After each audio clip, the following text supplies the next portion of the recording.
ஆண்டவராக இயேசு கிறிஸ்து நாமத்தில் அசம்பிளிஸ் ஆஃப் காட் திருச்சபை மூலமாய் உங்கள் யாவருக்கும் வாழ்த்துதலை தெரிவித்துக் கொள்கிறேன்.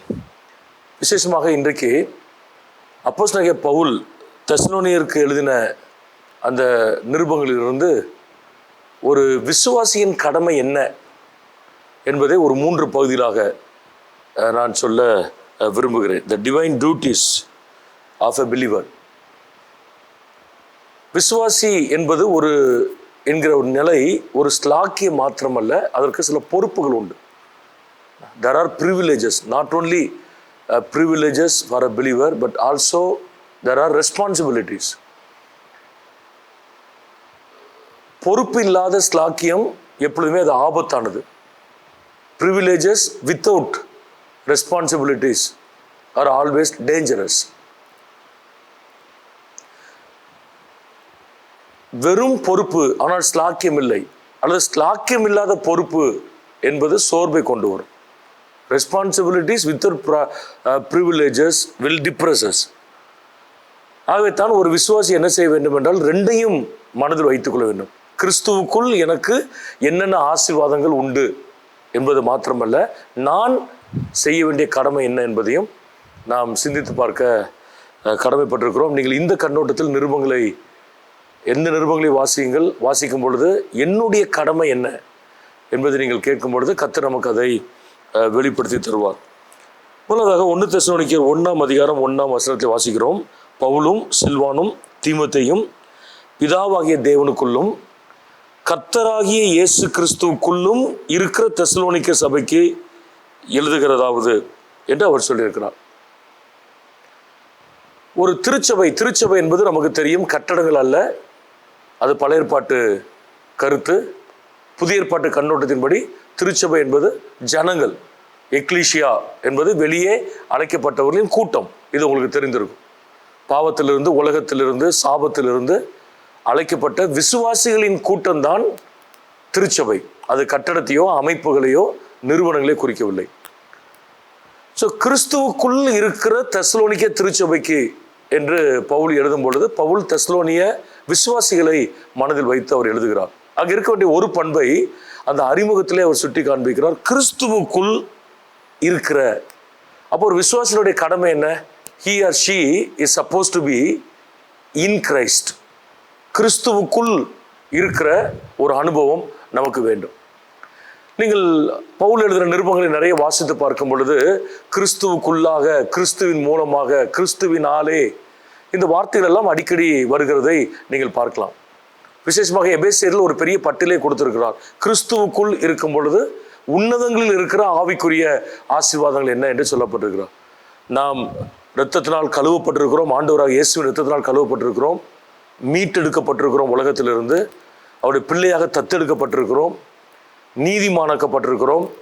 அவருடைய சிங்காசனத்தை சேர்கிற ஸ்லாக்கியத்தை நாம் பெற்றிருக்கிறோம். நித்திய ஜீவனுக்கு பங்குள்ளவர்களாய் மாறி இருக்கிறோம். இப்படி அடுக்கிக் கொண்டே போகலாம். ஆனால் இந்த ஆசீர்வாதங்கள் எல்லாவற்றுக்கும் அடிப்படை என்னவென்று சொன்னால் கிறிஸ்துவுக்குள் இருத்தல், இன் கிரைஸ்ட். அதான் அது அடிப்படை. ஸோ ஒரு விசுவாசினுடைய பிரதானமான கடமை என்னவென்று சொன்னால் அவர் கிறிஸ்துவுக்குள் இருக்க வேண்டும். கிறிஸ்துவை விட்டு, ஆண்டவராகிய இயேசு கிறிஸ்துவை விட்டு வெளியே போகும் பொழுது நமக்கு ஆபத்து வருகிறது. நாம் இந்த ஸ்லாக்கியங்களை இழந்து போகிறோம். கர்த்தர் வைத்திருக்கிற ஆவிக்குரிய உன்னத ஆசீர்வாதங்களை சுதந்திரிக்க முடியாத ஒரு இடத்திற்கு நாம் என்ன செய்து விடுகிறோம்? கடந்து போய் விடுகிறோம். ஆகவே தான் இந்த கிறிஸ்துவுக்குள் என்கிற அந்த கருத்தை நாம் அதிகமாக என்ன செய்ய வேண்டும்? வலியுறுத்த வேண்டும். அப்படிங்க ஜெபம் பண்ணுங்க. ஆண்டவரே, நான் உமக்குள்ள இருக்கணும். ஆண்டவரே, உமக்குள்ள இருக்கணும். பவுல் அத்தனை பட்டணத்தில் பேசும்போது சொல்கிறார், நாங்கள் அவருக்குள் இருக்கிறோம், அசைகிறோம், பிழைக்கிறோம். In him we have our being, we move. நாம் அவருக்குள்ள தான் அசைகிறோம், அவருக்குள்ள தான் எங்களுக்கு பிழைப்பு இருக்கிறது. அந்த உயர்ந்த இடத்தை கர்த்தர் நமக்கு என்ன செய்வாராக? ஆண்டவர் தருவாராக. 2ஆம் வசனத்தில் பாருங்க, தேவனுக்கு பிரியமான சகோதரரே, உங்கள் விசுவாசத்தின் கிரியை, உங்கள் அன்பின் பிரயாசம், நம்முடைய கர்த்தராகிய இயேசு கிறிஸ்துவின் மேலுள்ள உங்கள் நம்பிக்கையின் பொறுமை, நம்முடைய பிதாவாகிய தேவனுக்கு முன்பு நாங்கள் இடைவிடாமல் நினைவு கூர்ந்து. இதில் ஒரு 3 வார்த்தைகளை சொல்லுகிறோம். அது 3 குறிப்புகளாக நான் சொல்ல விரும்புகிறேன். விசுவாசத்தின் கிரியை, the faith that works. அதான் தெசலோனிக்கே சபைக்கு பவுல் சொல்லியிருக்கிறார். Paul talks about working faith. தெசலோனிக்கே திருச்சபையாருக்கு இருந்த விசுவாசம் எப்படிப்பட்ட விசுவாசம்? கிரியை செய்கிற விசுவாசம். விசுவாசம் என்பது காணப்படாத ஒன்றை நம்புவது. அதான் நம்ம எபிரேய புத்தகத்தில் வாசிக்கிறோம். காணப்படாத ஒன்றை நாம் நம்புவது, அறியாத ஒன்றை ஏற்றுக்கொள்வது. ஆனால் இந்த விசுவாசம் செயல்பட வேண்டும். செயல்படாத பட்சத்தில் அது வெறும் ஒரு கொள்கையாகவே என்ன செய்துவிடும்? மாறிவிடும். ஆனால் பவுல் தெசலோனிக்கே திருச்சபைக்கு சொல்கிறார், உங்களிடத்தில் இருக்கிற அந்த செயல்படும் விசுவாசத்தை நான் நினைத்து கர்த்தரை துதிக்கிறேன். ஸோ நம்முடைய கிறிஸ்தவ வாழ்க்கையிலே நம்முடைய விசுவாசம் செயல்படணும். நான் ஆண்டவரை நம்புகிறேன், அவர் என்னை கைவிட மாட்டார், என்னை தேவைகளை சந்திப்பார், எனக்கு விடுதலை கொடுப்பார், என்னை ஆச்சரியமாக நடத்துவார் அப்படின்னு நம்ம நம்புனா அதை செயலில் காண்பிக்கணும். கர்த்தர் தான் எனக்கு பிரதானம் என்பது இருக்கும். ஒரு உதாரணம் சொல்லுவாங்க, மலைக்கா ஒருத்தர் ஜோம் பண்ணாராம், கடுமையாக வெயில் அடிக்க, அப்போ மலைக்கா ஜோம் பண்ணியிருக்கிறாரு. அப்புறம் வெளியே போகும்போது ஒய்ஃப்ட்ட கொடை எடுத்து கொடுனாராம்.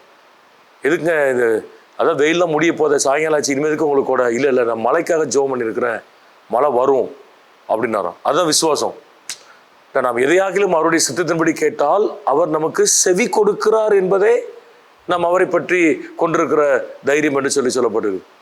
இன்னொரு கதை சொல்லுவாங்க, ஒரு அம்மா பைபிள் வாசித்தாங்களாம், நீ இந்த மலையை பார்த்து பெயர்ந்து அப்புறம் போய் என்று சொன்னால் அது பெயர்ந்து போகும். அதுக்காக இருக்கிற மலையெல்லாம் தள்ளி வைன்னு ஆண்டவர் சொல்லலை, அந்த அர்த்தத்தில் சொல்லலை, அது விசுவாசத்தை கொடுத்து சொல்லியிருக்காரு. இந்த அம்மா நைட்டு படுக்கும்போது ஜன்னலை திறந்த, ஆண்டவரே நாளை காலைல நான் எந்திக்கும் போது இந்த மலை என்ன செய்யக்கூடாது, அந்த இடத்துல இருக்கக்கூடாது ஆண்டவரே, அப்படி தள்ளி போயிடணும்னு ஜோம் பண்ணிச்சான். ஜோம் பண்ணி படுத்துச்சு இந்த அம்மா. காலைல எழுந்திரிச்சு பார்த்துருக்குறாங்க, ஜன்னல் திறந்தோன்னு பார்த்துருக்காங்க, மழை அங்கே தான் இருந்திருக்கு. அந்த அம்மா சொல்கிறாங்களா, மழை எப்படிங்க போகும், அதெல்லாம் எப்படி போகும், அது எனக்கு தெரியும் முதல்ல. ஸோ இது நீங்கள் நல்லா கவனிச்சா, நீ மலையை பெயர்க்கிற விசுவாசம்னு ஒன்று இருக்குது. இதை நீங்கள் லிட்ரலாக எடுத்து தள்ளி வைன்னு சொல்லலாம் ஆண்டு. அதாவது கடுகுல விசுவாசம் என்ன அர்த்தது? கடுகு செடி அது சின்ன விதை வளர்ந்து பெரிய மரமாய் மாறுகிறதை போல உனக்குள்ள இந்த விசுவாசம் வளரணும். அப்படி வளர்ந்து வரும் பொழுது நீ கர்த்தருக்குள் கேட்கிற எதுவும் நடக்கும், தேவ சித்தத்துக்கு உட்பட்டு எதுவுமே என்ன செய்யப்படும், நடக்கும் என்று சொல்லப்பட்டிருக்கிறது. இப்போ நம்ம ஆண்டோட கேட்கணும், எங்களுடைய விசுவாசம் செயல்படுகிற விசுவாசமே மாறும். கர்த்தர் சுகம் தருவார் அப்படின்னு நீங்கள் நம்பினீங்கன்னா சுகம் தருவார். சுகம் தருவார்னு ஒரு பக்கம் சொல்லிட்டு இன்னொரு பக்கம் அழுதுட்டு இருக்கக்கூடாது. கர்த்தருடைய எதிர்காலத்தை, பிள்ளைகளுடைய எதிர்காலங்களை பொறுப்பெடுத்துக் கொள்வார் அப்படின்னு நீங்கள் நம்பினீங்கன்னா பொறுப்பெடுத்துக்கொள்ள. என்னங்க காலம் தாழ்த்திட்டே போது ஒன்றுமே நடக்கலை அப்படின்னு யாரோ ஒருத்தர் கேட்பாங்க. கேட்கறதுக்கு பிசாசு ஆட்டில் வச்சிருப்பான். நம்ம உடனே சொல்லணும், எத்தனை ஆண்டுகள் ஆனாலும் பரவாயில்ல, எங்கள் இயேசு எங்களுக்காக செய்வார். அதுதான் கிரியை செய்கிற விசுவாசம். அதே வசனத்திலே சொல்லப்பட்டிருக்கிறது, உங்களுடைய அன்பின் பிரயாசம் அப்படின்னு சொல்லப்பட்டிருக்குது. என்ன, the love that is expressed. என்ன, உங்களுக்குள்ள அன்பு இருக்கு அப்படின்னு நான் நினைக்கிறேன் அப்படின்னு பவுல் சொல்லலை, தெசலோனிக்கே திருச்சபைக்கு சொல்றாரு, உங்களுடைய அன்பின் பிரயாசத்தை நான் பார்க்கிறேன். இன்னொரு வார்த்தை சொன்னா, I have seen your love which was expressed. அப்போ நம்ம என்ன சொல்லலாம், அவங்களுக்குள்ள ஒரு லவ்விங் டீட்ஸ் இருந்திருக்கு. அதாவது அன்பு உள்ள இருக்கு, ஆனால் அது வெளிப்படுத்தப்பட்டிருக்கிறது. ஒரு விசுவாசியினுடைய கடமை என்ன? அன்பை வெளிப்படுத்துதல். நாங்கள் அன்பு இருக்கு அப்படின்னு சொன்னா போதும். ஆண்டவரை நேசிக்கிறோம் என்பதை வெளிப்படுத்தணும், திருச்சபையை நேசிக்கிறோம் என்பதை வெளிப்படுத்தணும், மிஷன்ஸை நேசிக்கிறோம் என்பதை வெளிப்படுத்தணும், சக ஊழியர்கள் விசுவாசிகளை நேசிக்கிறோம் என்பதை வெளிப்படுத்த வேண்டும். So don't simply talk that you are loving God or loving people, loving communities, loving nation, but prove it or express it through your actions.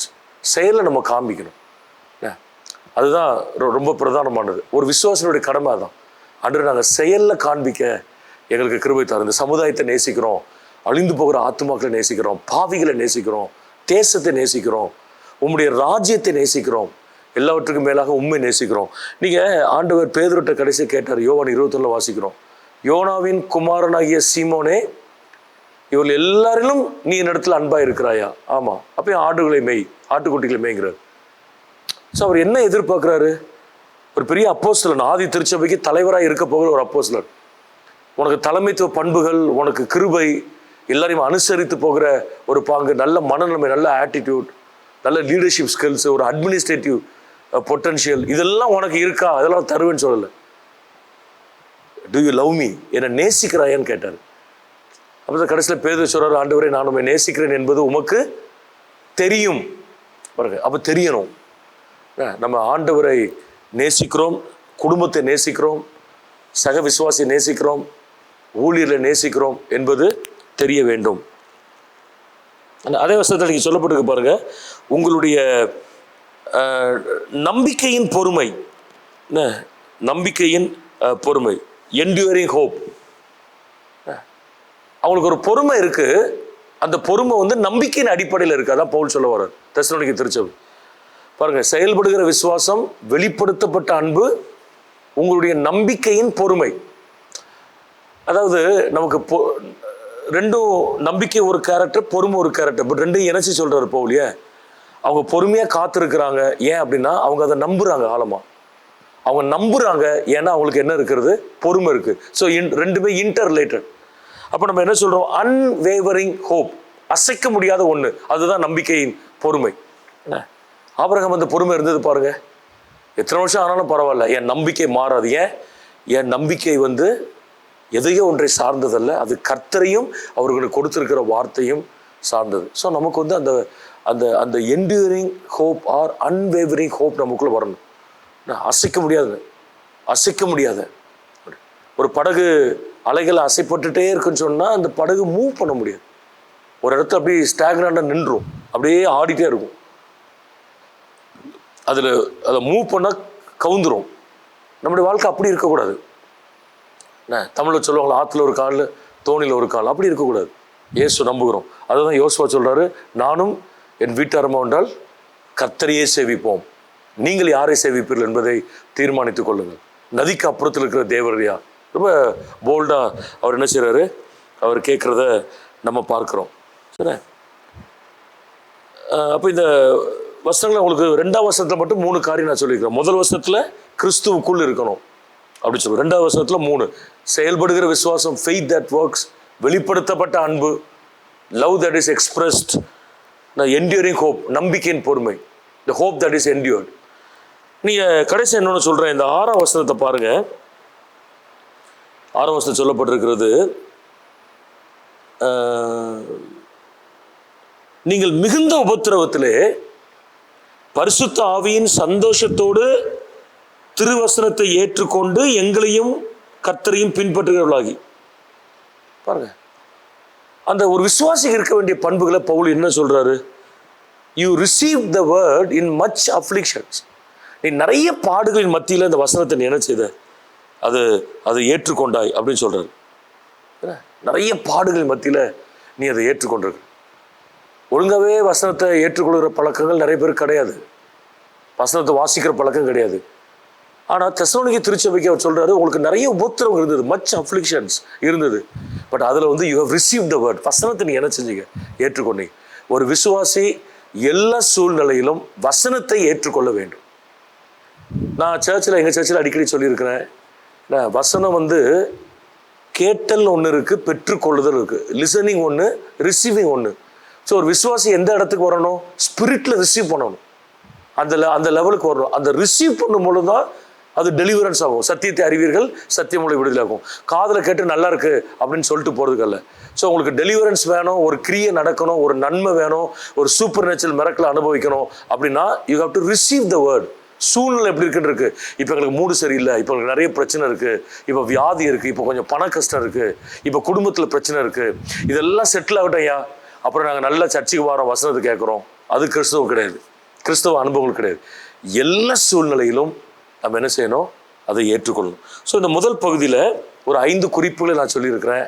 இந்த 5 நீங்கள் தொடர்ந்து தியானிங்க, உங்களுடைய வாழ்க்கையில் அபியாசப்படுத்துங்க. கிறிஸ்துவுக்குள் இருக்கிற அனுபவம், செயல்படுகிற ஒரு விசுவாசம், faith that works, வெளிப்படுத்தப்பட்ட அன்பு, the love that is expressed, நம்பிக்கையின் பொறுமை, the endured hope, and அதிக வருத்தத்தில் கஷ்டங்களில் வசனத்தை ஏற்றுக்கொள்ளுதல், receiving the word in much afflictions. இதெல்லாம் கடமைகள்.